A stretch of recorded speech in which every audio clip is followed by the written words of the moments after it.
लाडू तुम्ही भरपूर प्रकारचे खाल्ले असतील. हे लाडू तुमच्या शरीरासाठी खूप फायदेशीर असे हे लाडू आहेत. हे लाडू करायला जरासुद्धा आपण साखरेचा वापर केलेला नाहीये. त्याचप्रमाणे गुळाचा पाकसुद्धा केलेला नाहीये. तर मी गुळाचा पाक जरासुद्धा न करता मी केलेले आहेत आज मऊसूत असे डिंक आणि हलीमचे लाडू केलेले आहेत. खूप छान आणि झटपट तयार होणारे लाडू आहेत. चला आपण आता हे लाडू बघूया कसे केले आहेत ते.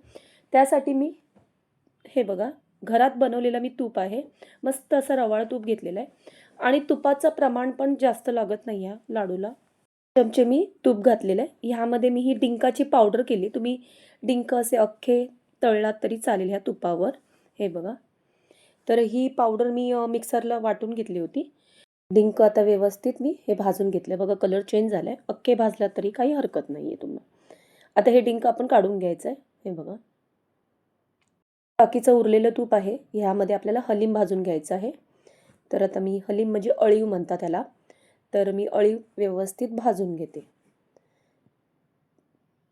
तर ह्या तुपावरच आपल्याला चांगले हे व्यवस्थित अळीव भाजून घ्यायचे. तर कंबरदुखीसाठी खूप फायदेशीर आहे. त्याचप्रमाणे केसांसाठी पण फायदेशीर आहे. हातपाय दुखत असेल, मस्त असे हे लाडू तुम्ही करून ठेवायचे.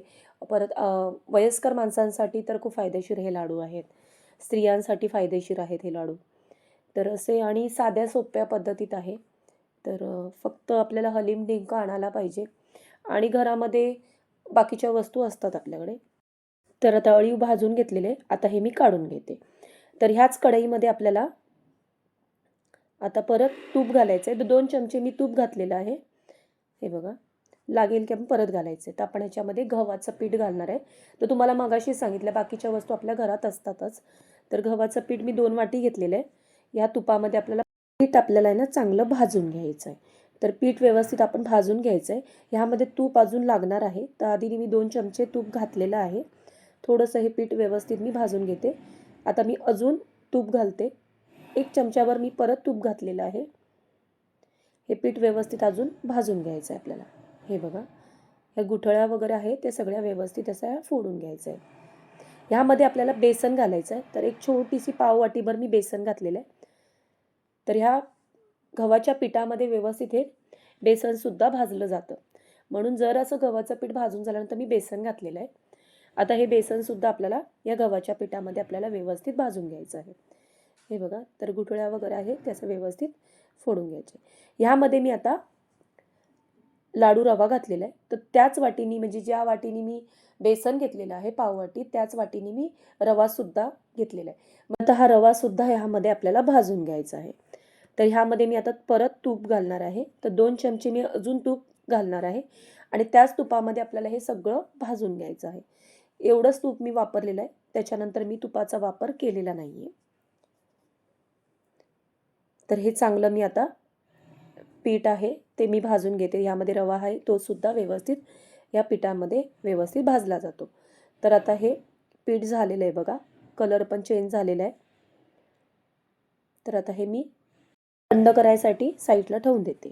आता पण ह्याच कढईमध्ये आपल्याला काय करायचं आहे, सुकं खोबरंसुद्धा भाजायचं आहे. सुकं खोबरं तुमच्या आवडीप्रमाणे तुम्ही घालायचं आहे. जर तुम्ही सुकं खोबरं कमी पाहिजे तर तुम्ही कमीसुद्धा वापरू शकता. तर मी 2 अशा म्हणजे 1 पूर्ण गुळगुळा वापरला होता. 2 वाट्या अशा वापरलेल्या आहेत. आता ह्यामध्ये 1 चमचाभर तूप घातलेलं आहे आणि ह्या तुपामध्ये आपल्याला हा खोबरं व्यवस्थित सुकं खोबरं भाजून घ्यायचं आहे. तर चांगलं असं लालसर असं हे सुकं खोबरं आपण भाजून घ्यायचं आहे. झालेलं आहे. आता हे सुद्धा सुकं खोबरं मी आता थंड करायला साईडला ठेवून देते. असा रंग यायला पाहिजे म्हणजे हे लाडू जास्त दिवस टिकतात. कारण सुकं खोबरं वापरल्यामुळे पण लाडूला वास येऊ शकतो म्हणून खोबरंसुद्धा व्यवस्थित भाजलं पाहिजे. थोडेसे मी ड्रायफ्रूट भाजून घेते म्हणजे काजू आणि बदामच घेतले ते बारीक करून घेतले. तव्यावर थोडेसे परतून घेतले. तूप वगैरे काही घातलेलं नाही.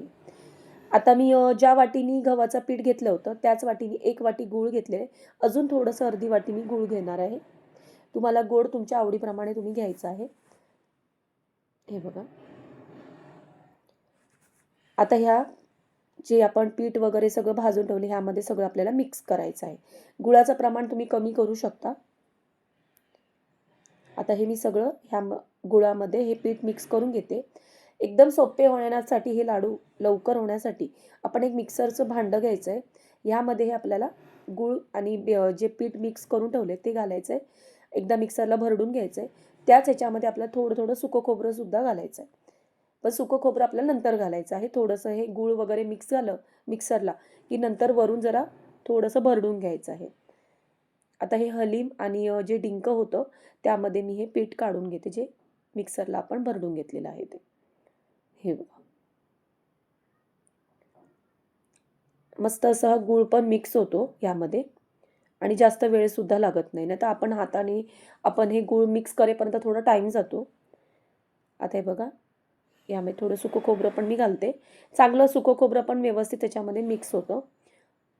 तुम्हाला पाहिजे थोडंसं आपण जे सुकं खोबरं आहे तसंच ते घालू शकता. हे बघा, अशा पद्धतीमध्ये मी सगळं हे पीठ तयार करून घेते. हे बघा, आणि हलीम आणि डिंक तसंच ठेवायचं आहे. डिंक जर तुम्ही अख्खे भाजले तर तुम्ही थोडे मिक्सरला ते फिरवून घ्यायचं की सगळं हे मी पीठ तयार करून घेतलेलं आहे. आता हे आपल्याला ह्याचे लाडू करायला घ्यायचे तर त्याआधी आपण काजू बदाम जे भाजून ठेवलेत ते सुद्धा घालायचे. थोडीशी वेलची पावडर घालायची, चव बरी लागते. आणि हे सगळं मिक्स करायचं. जरासुद्धा आपल्याला तूप लागणार नाही आहे. ह्यामध्येच आपल्याला सगळे हे लाडू मस्त असे आवळले जातात. हे लाडू हाताने व्यवस्थित हे सगळं एकदा मिक्स करून घ्यायचं आहे. म्हणजेच हे काही जर गुठळ्या वगैरे असेल, गूळ वगैरे जर कुठे मध्ये राहिलं असेल तर सगळं मिक्स होऊन जातं. हे बघा, ह्या पद्धतीमध्ये. तर आता हे सगळं मिक्स झालेलं आहे आणि चांगलं हलीम आणि डिंकसुद्धा ह्याच्यामध्ये मिक्स झालेलं आहे. आता आपण लाडू करायला घेऊया. तर हे बघा, सहज असे हे लाडू आवळता येतात बघा, मस्त असे.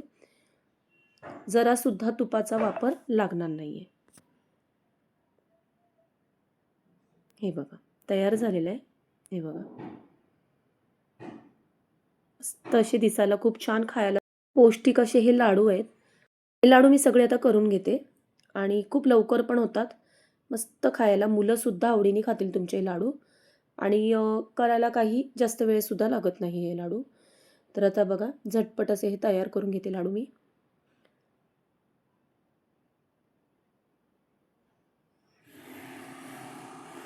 हे बघा, जरासुद्धा तुपाचा वापर मी परत केलेला नाही आहे आणि सहज असे हे लाडू मस्त असे वळले जातात. हे बघा, तयार आहे शरीराच्या आरोग्यासाठी फायदेशीर असे हे लाडू तयार आहे. डिंक आणि अळीवचे हे लाडू आहेत आणि खूप सोप्या पद्धतीत तुम्हाला मी हे लाडू दाखवले. कुणीसुद्धा करेल. जर गुळाचा पाक पण नाही केलेला आहे आणि साखरही नाही वापरली तरी असे हे खूप सुंदर असे हे झटपट तयार होणारे लाडू तयार होतात. तर नक्की ट्राय करा. आवडले असेल तर नक्की मालवणी ज्योती किचनला सबस्क्राईब करा, लाईक करा आणि शेअरसुद्धा करा हा व्हिडिओ. आणि कमेंट करायला जरासुद्धा विसरू नका. मी अशा पौष्टिक पदार्थासाठी प्लीज एक कमेंट करा. कशी वाटली ही रेसिपी मला नक्की सांगा. आणि माझा पूर्ण व्हिडिओ तुम्ही बघितल्याबद्दल धन्यवाद. असेच माझे नवनवीन व्हिडिओ तुम्ही पाहत राहा. चला भेटूया आपण पुढच्या अशाच नवनवीन रेसिपीमध्ये.